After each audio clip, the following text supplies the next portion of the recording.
mai ɗimbin falala da alfarma. Watan Dhul-Hijja wata ne mai ɗimbin falala da alfarma. Watan Dhul-Hijja wata mai daraja. Watan Dhul-Hijja wata mai daraja. Watan Dhul-Hijja wata mai daraja. masu kallon Afirka TV3 akwai na faɗin duniya. Assalamu alaikum wa rahmatullahi wa barakatuhu. Barkanku da wannan lokaci, barkanku da sake saduwa da mu a cikin shirinmu na fatawowin aikin hajji. Shirin fatawowin aikin hajji shiri ne da yake tattaro tambayoyi da ake wa manyan maluma a duniya akan abin da ya shafi aikin hajji, sawa'un ga waɗanda suke da niyyar tafiya aikin hajji ko kuma ga waɗanda sun je ma sun fara aikin hajjin suka ga suna da wasu kurakurai da suke son su samu ƙarin bayani a kansu, ko waɗanda suka manta wani rukuni ko kuma wani babban abu da ake gudanarwa a wajen aikin hajji, suka yi tambaya akan ya kamata a ce sun gudanar da wannan abun, ko kuma idan akwai kafara ko fidiya menene su tasu kafarar. Waɗannan tambayoyi da waɗanda suka kama da haka su ne muke tattaunawa a cikin wannan shiri. Yau ma dai kamar kullum a cikin shirin muna tare da babban malamin mu Sheikh Shu'aibu Abubakar Idris. Aka maka barka da zuwa wannan fili. Assalamu alaikum warahmatullahi wabarakatuh. Wa alaikum assalam warahmatullahi wabarakatuh. Hayya kallah, tambayar da zamu bude da ita a cikin wannan shiri tambaya ce ta mutumin da yake cewa malam ina da matsala ta kafa wanda ya kai ga amin takalmi irin na guragu da ake yi, ko kuma takalmi da yake kara ma kafa tsayi saboda kafa ta ɗaya tafi ɗaya tsayi bayan na samu matsala. Shin malam zan iya zuwa aikin hajji da wannan takalmin har in shiga harami in yi dawafi in yi sa'ayi da shi wannan takalmin, ko kuma dai akwai wani abin da ya kamata a kaina? Sannan takalmin malam ya san cewa ɗinki ne aka yi, sannan idan na yi aikin hajji a haka nima sai fidiya ta hau kaina ko kuma babu wata fidiya da zan yi? Bismillah wa salatu wa salam ala rasulillah wa ala alihi wa sahbihi wa salam. Assalamu alaikum wa rahmatullahi wa barakatuh. Wa alaikum assalam. Ala shakka addinin musulunci addini ne mai sauki, kuma ja'ala alaikum fi dini min haraj, ba saka muku wani abin takura a cikin addini ba.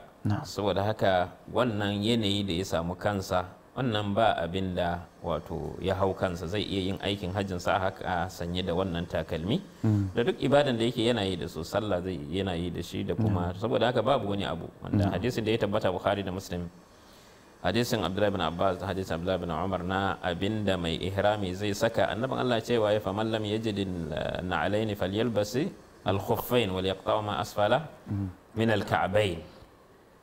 Saboda haka wanda bai samu takalmi ma yakan iya saka huffi saboda ba takalmi. Wannan kenan yanayin da ya samu kansa ne ya saka shi haka, ba wai zaɓinsa ba ne. Saboda haka zai yi aikin hajjinsa babu wani abu a kansa.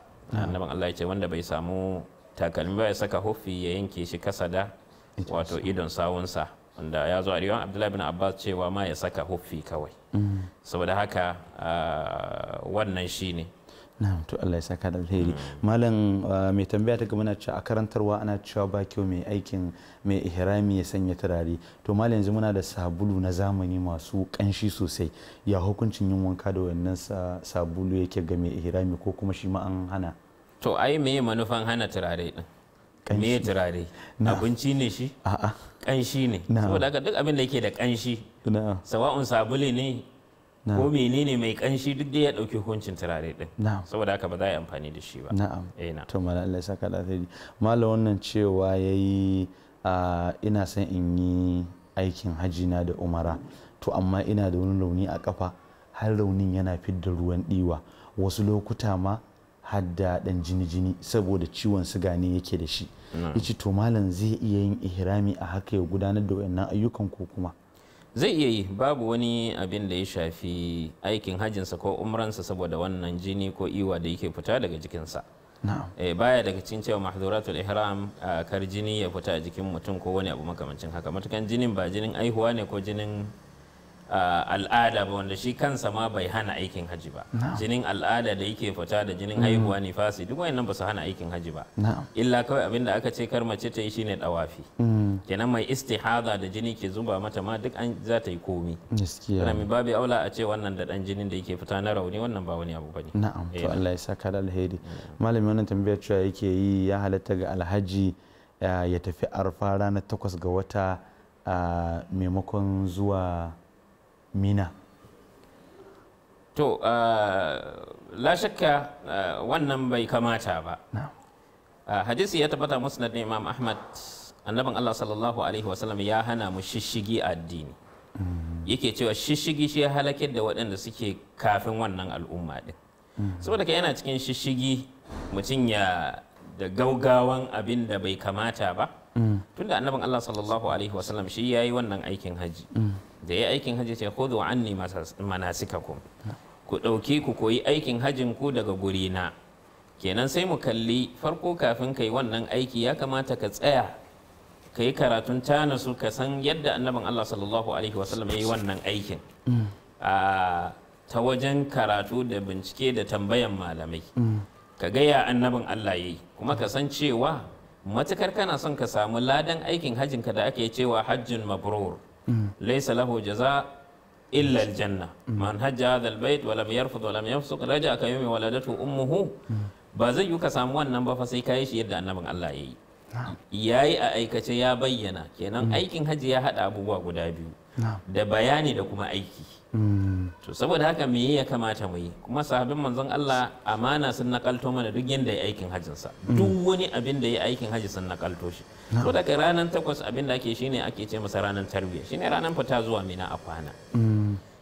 A yi sallan azhar a can kasaru, la'asar kasaru a lokacinta, magariba isha'i kasaru a lokacinta, a kwanta a kwana nan babu wani abun da za ka kwana kiyamun laili ko wani abu, babu wani nassi.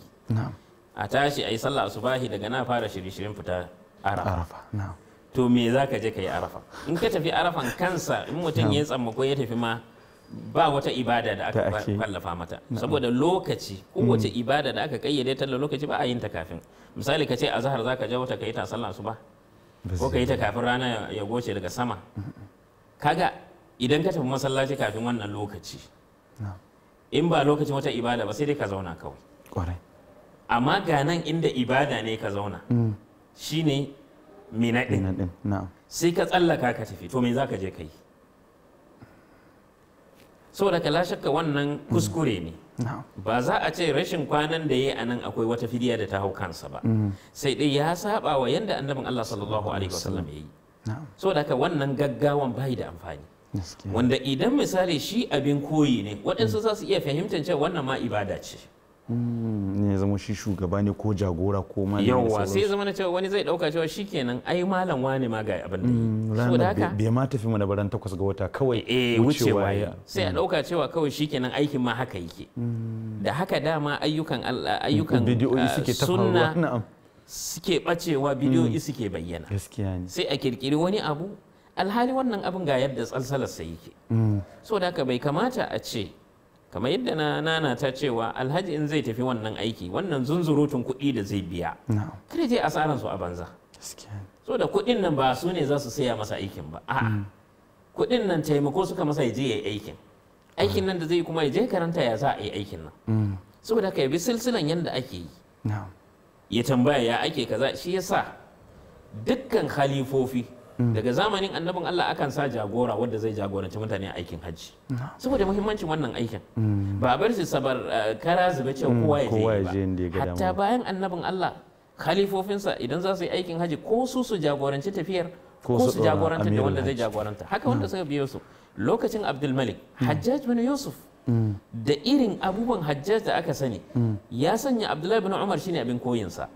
Abdul Malik khalifa shugaba a lokacin, amirul mu'minin a lokacin, kuma ce shugaba a lokacin, ya ce wa Hajjaj kada yadda ya tsallaka abin da Abdullahi bin Umar zai gaya masa. Lokacin shi yana gwamna a Makka kenan. Shi ne gwamnan abin nan Kufa ne, amma shi ne a matsayin shugaba shi ne wakilin Abdul Malik na aikin hajji. To amma ya hada shi da Abdullahi bin Umar cewa duk wani abu kare yadda ya tsallaka abin da Abdullahi bin Umar ya gaya masa. A kwanan nan ya same shi ma yana bacci, amina ya ce to lokacin fita ya yi, ya ce yanzu, ce yi haka ya tashi da mulkin su da ne duk ya ajiye wannan abubuwan ya zama na jagorancin Abdullahi bin Umar yake. Saboda kake nan ashe nan kamata ya yi ya zama na cewa mutum da farko wannan aikin ya masa tanadin, wato in zai tsaya shekara 2 ma yana karatun yadda za a aikin haji, ya fi masa biya kuɗi ya tafi cewa da jahilci, ya je yana waɗansu abubuwan da wato gaba ɗaya ma watakila ya rusa aikinsa. Yanzu misali Abdullahi ka dubi Umar lokacin da watakila zai zo abin nan wajen dutsen a Hajarul Aswad, kaga abin da ya faɗa wajen ɓangaren aƙida, a je can Arafa, dutsen Arafa nan annabin Allah bai haushi ba, amma ka je ka ga abin da ake, waɗansu al'auransu suke buɗewa a gurin nan, waɗansu kayan ƙazanta suke a gurin nan, wani ƙoƙari yake je a rubuta sunan shi akan wannan yar ginin da take tsaman dutsen, alhali wannan ginin ba ta da wani asali.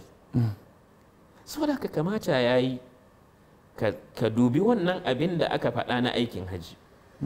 Ko Allah ya umarci Ibrahim alaihissalam ya kira mutane zuwa aikin haji, sai da annabi Ibrahim ya roki Allah ya bayyana masa me zai yi. Rabbana arina manasikana wa tub alaina, saboda ka arina manasikana, bai yi abin da ka ba. Allah ya turo mala'ika Jibril ya koya masa aikin, kaza kaza za a kaza za ka yi. Shi yasa annabin Allah, hadisin da ya tabbata sunan na Abi Dawud, Abdullah bin Abbas, wanda ya zo a musnad, hadis Abdullah bin Amr na ji a Abu Dawud, ya zo a musnad Imam Ahmad, hadis Abdullah bin Abbas, annabin Allah yake cewa wannan gurin da kuke tsayawa matsaya ne na kakanku Ibrahim alaihi salam.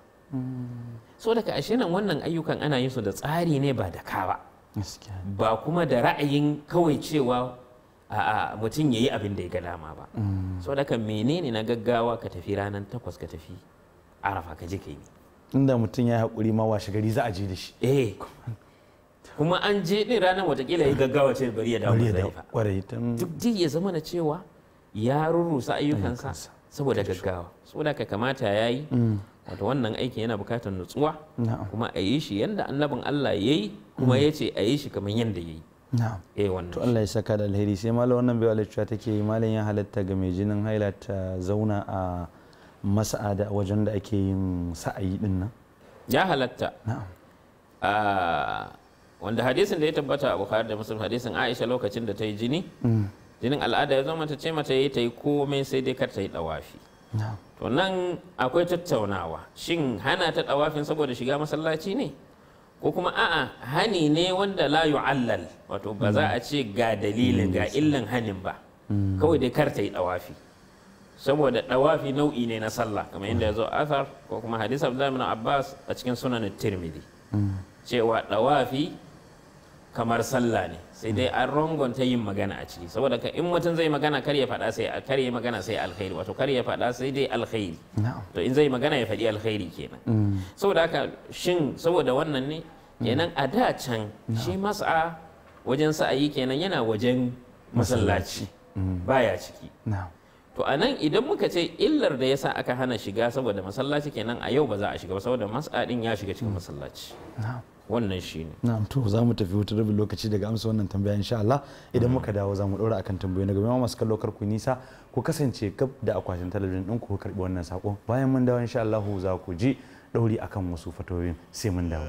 Wata mai daraja, watan Dhul-Hijja, wata mai daraja, watan Dhul-Hijja, wata mai daraja.